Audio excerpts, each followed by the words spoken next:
छत्तीसगढ़ सरकार के व्यापक प्रयासों और नई औद्योगिक नीति की शुरुआत के तहत नया रायपुर आईटी कंपनियों के लिए एक नया गंतव्य बनने जा रहा है।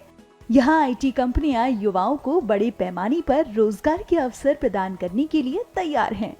भारत का नया आईटी हब बनने के इस अभियान के तहत square business service private limited ने नया रायपुर में एक बीपीओ स्थापित किया है और वर्तमान में छत्तीसगढ़ के लगभग 350 युवाओं को नौकरी दे रहा है, जिसमें नक्सल प्रभावित दंतेवाड़ा, गरियाबंद और धमतरी जिले के उम्मीदवार शामिल हैं।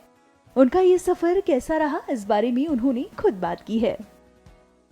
आज मैं रायपुर के आईटी कंपनी जो कि स्क्वायर है, मैं इसमें काम कर रहा हूँ। मैं तेलम से हूँ, जो कि दंतेवाड़ा जिला के अंतर्गत आता है, जो कटेकल्याण ब्लॉक में पड़ता है। तो उस एरिया से यहाँ तक आईटी कंपनी में आना मेरे लिए आसान नहीं था। तो मैं मेहनत किया बहुत अच्छे से अपनी एजुकेशन लाइफ में भी, मतलब जब तक मेरी स्टडी रही फर्स्ट से लेकर कॉलेज तक के। तो मेरा जब मैं 10th में था तो तभी मेरे को आइडिया आया था कि मेरे को आगे जाके कंप्यूटर फील्ड में काम करना है।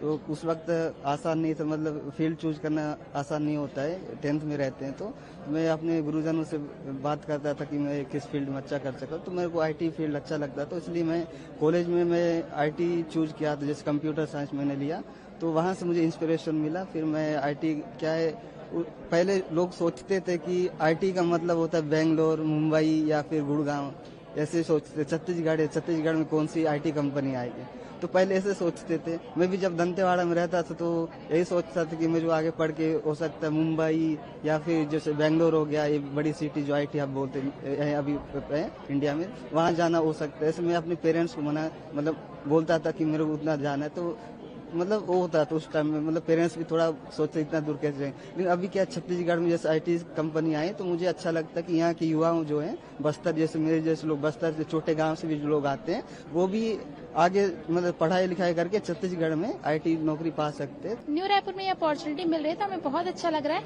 एंड ये हम अपने आप को यहाँ निखार पा रहे हैं कि हम अपने आप को काबिल बना पा रहे हैं कि हम आईटी सेक्टर में काम कर सकते हैं। किस टाइप की ट्रेनिंग दी गई आप लोग को या sir, first thing is skill development.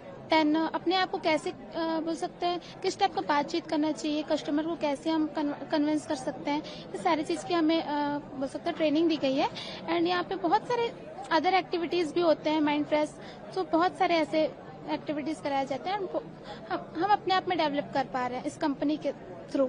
राज्य सरकार की अभी ये मंशा है, माननीय मुख्यमंत्री जी का निर्देश है कि हम ज्यादा से ज्यादा रोजगार मूलक और एम्प्लॉयमेंट ओरिएंटेड कार्य करें, जिसपे बच्चों को, हमारे यहाँ जो पढ़े लिखे बच्चे उनको नौकरी मिल सके। उसके अंतर्गत ही जो नया Raipur authority plug and play space available करा रहा है, उसमें अभी वर्तमान में 4 कंपनियों को 1800 सीट आवंटन की गई हैं, जिसमें करीब 2600 नौकरियां सृजित होंगी। उसी के अंतर्गत एक पहली जो कंपनी है स्क्वायर बीपीओ, उसका उद्घाटन माननीय मुख्यमंत्री जी द्वारा किया गया है। सर, और क्या पोटेंशियल है सर, और कितनी कंपनीज आ सकती हैं? यूजुअली बात होती है कि नया रायपुर आईटी हब जैसा डेवलप होगा। अभी ये शुरुआत हुई है। जैसे बताया कि हमने करीब 1800 सीट आवंटन कर दी हैं अलग अलग कंपनियों को, बड़ी कंपनियों को भी की है, टेली परफॉर्मेंस जैसी बड़ी कंपनी को भी की है, जिसके भारत में करीब 1 लाख से ज्यादा लोग काम करते हैं। और हम इस पे भी सीमित नहीं है, हम एक उसके जो हमारे पास जगह है उसको एक अलग आईटी टावर के रूप में विकसित कर रहे हैं। और हमारे पास बहुत सारी क्वेरीज भी आ रही हैं कंपनियों के द्वारा, बच्चों के द्वारा भी क्वेरीज आ रही हैं। उसको हम कोशिश कर रहे हैं कि जल्द ही हम यहाँ पे 5 से 6 हजार रोजगार जो हमारा लक्ष्य है वो हासिल कर सकें। मुख्यमंत्री विष्णुदेव साय ने नया रायपुर में सीबीडी बिल्डिंग में स्थित स्क्वायर के बीपीओ का उद्घाटन किया था। दंतेवाड़ा हो, कांकेर हो, धमतरी हो या कोई और नक्सल प्रभावित क्षेत्रों के बच्चों को बीपीओ में रोजगार मिल रहा है। ये एक बहुत ही सकारात्मक पहल है और इसका प्रभाव भविष्य में देखने को मिलेगा।